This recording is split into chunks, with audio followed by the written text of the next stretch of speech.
हाड़ी bank रे समवाय bank रे आज प्राय 2 वर्ष है कृषक भाई मैंने लोन पाइबार वंचित ये कोटी कोटी टंका दुर्नीति होती बैंक मैनेजर एवं किसी निर्दिष्ट दलाल माध्यम तेणु तार प्रतिवाद आम आज ये प्रतिवाद सभा करुचु।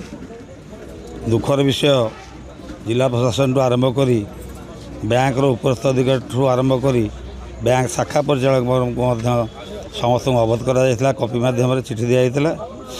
आज ये बैंक मैनेजर कहीं ना जड़े किराणी बस तेणु आमर जहाँ दाबी आम उपस्थापन करुँ आपण तार गोटे कॉपी दौचु। मेनली आड़ी बैंक जो दुर्नीति होती जुआणिया पंचायत रे गोटे नुआ सोसाइटी खोली सेठी 15 कोटी टंका दुर्नीति होती।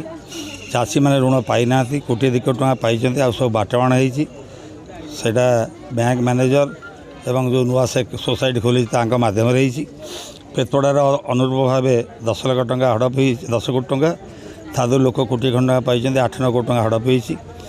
आम हाइकोर्ट जाइलु हाइकोर्ट आम जीतीचु।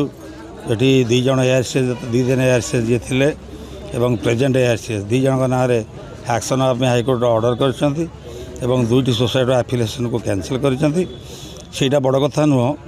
तेणु आमर आज प्रमुख दाबी हो खाली गोविंदपुर जुआणिया कि धोया नुह आड़ी समवाय संस्था थिला 11टी बर्तमान हो 22टी 2टी कैंसल है 20टी समवाय संस्थार चाषी भाई मैंने आज को प्राय 2 वर्ष है लोन पाऊना शुणिले आपण मैंने आश्चर्य हे जार पंचायत जमा टंका अच्छी से उठे पार ना तार विधिवत तदंत करने को मुझे माध्यम समवाय संस्थार रेजिस्ट्रार को अनुरोध करुँची।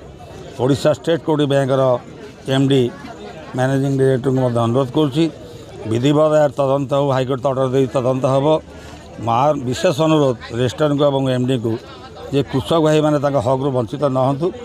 ये दुर्दिन अवस्था 2 वर्ष ऋण पाई ना तुरंत 15 दिन भितर ऋण जोगे दि जाऊ तदंत जाऊ कृषक मैंने हक रू वंचित न हूँ। दाबी पूरण ना आम ये अनशन में बसबू तादर न हम आम राजरास्ता को लेबू एवं आईन को हाथ को नबू।